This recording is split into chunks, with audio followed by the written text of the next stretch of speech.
Hoje nós iremos ler Romanos 7, começando do versículo 1 e vai até o versículo 6. Não sabeis vós, irmãos, pois que falo aos que sabem a lei, que a lei tem domínio sobre o homem por todo o tempo que vive, porque a mulher que está sujeita ao marido, enquanto ele viver, está-lhe ligada pela lei. Mas morto o marido, está livre da lei do marido. De sorte que, vivendo o marido, será chamada adúltera, se for do outro marido. Mas morto o marido, livre está da lei, e assim não será adúltera se for do outro marido. Assim, meus irmãos, também vós estáis mortos para a lei, pelo corpo de Cristo, para que sejais douto, daquele que ressuscitou de entre os mortos, a fim de que demos fruto para Deus.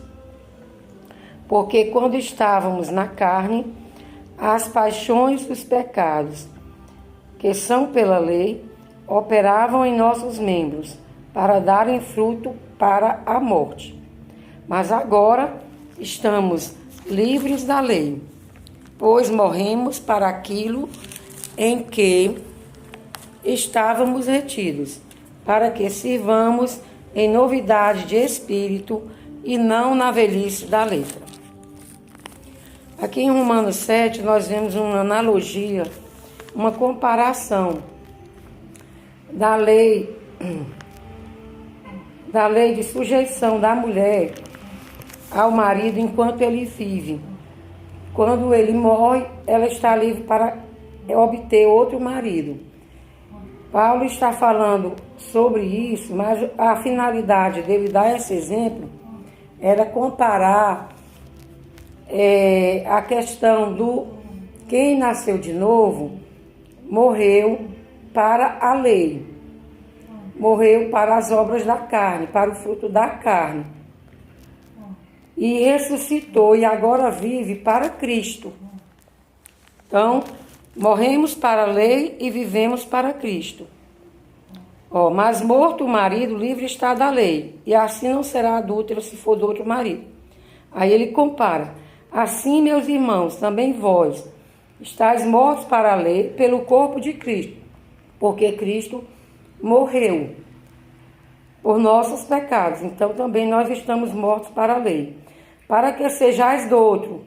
Agora é uma comparação, agora nós somos de outro, porque o primeiro marido morreu, que é a lei. Isso é uma analogia.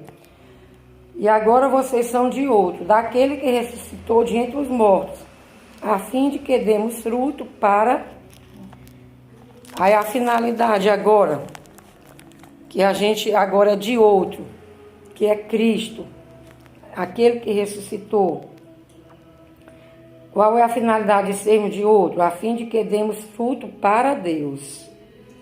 Porque o fruto que o homem dava quando estava debaixo da lei, antes de aceitar Cristo, é fruto para a morte, diz aqui na Bíblia.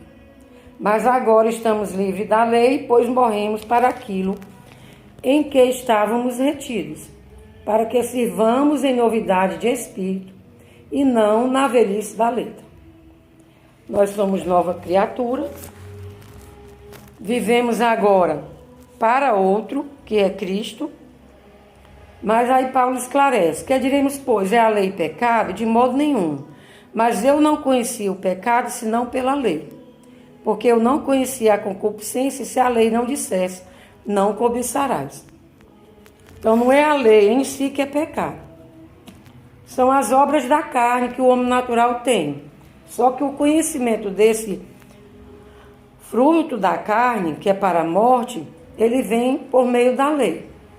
Só que nós morremos para a lei porque Cristo morreu. No corpo dele, ele levou todos os nossos pecados. Foi condenado a todos os nossos pecados. E agora nós vivemos para outro.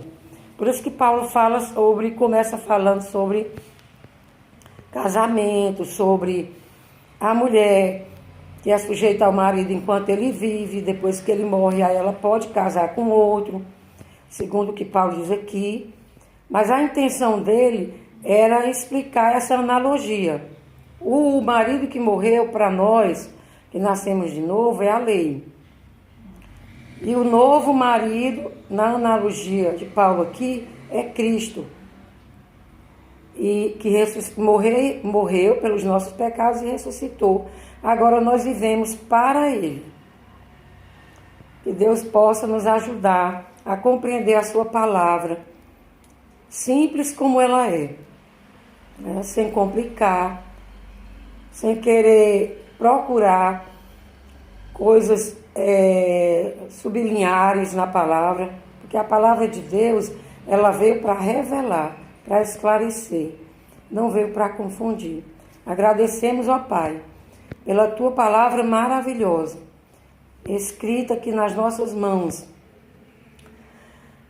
Tem misericórdia das pessoas que não estão valorizando a Tua palavra, que não procuram conhecer, não procuram ler, nem procuram meditar e nem procuram praticar. E nos ajuda e nos perdoa. Qualquer dia da nossa vida que nós não valorizamos, não abrimos a Bíblia, não lemos, nos perdoa e nos ajuda a sermos despertos, a entender que esse alimento nós precisamos dele diariamente também. E agradecemos pela Tua misericórdia que se revelou para nós, preservando as Sagradas Escrituras. E ela está aqui, escrita em nossas mãos. Tem misericórdia, ó Pai. Os nossos irmãos em Cristo que estão sendo proibidos de possuir uma Bíblia, de ter uma Bíblia em casa. Quantos pais estão aí nessa situação? Mas continuam firmes na fé. Nos ajuda a valorizar a leitura da Tua palavra, a oração, o louvor, diariamente em nossas vidas. E a comunhão, o não deixar de se congregar, o tomar a ceia do Senhor junto com os nossos irmãos, lembrando da Tua morte, Senhor Jesus. Agradecemos pelo Teu Santo Espírito que habita em nós. Nos perdoa, nos ajuda e agradecemos pela Tua graça maravilhosa. Em nome de Cristo Jesus, oramos confiantes que tudo que está na Tua palavra se cumpre. Nada passa. Tudo é verdadeiro e se cumprirá. Amém.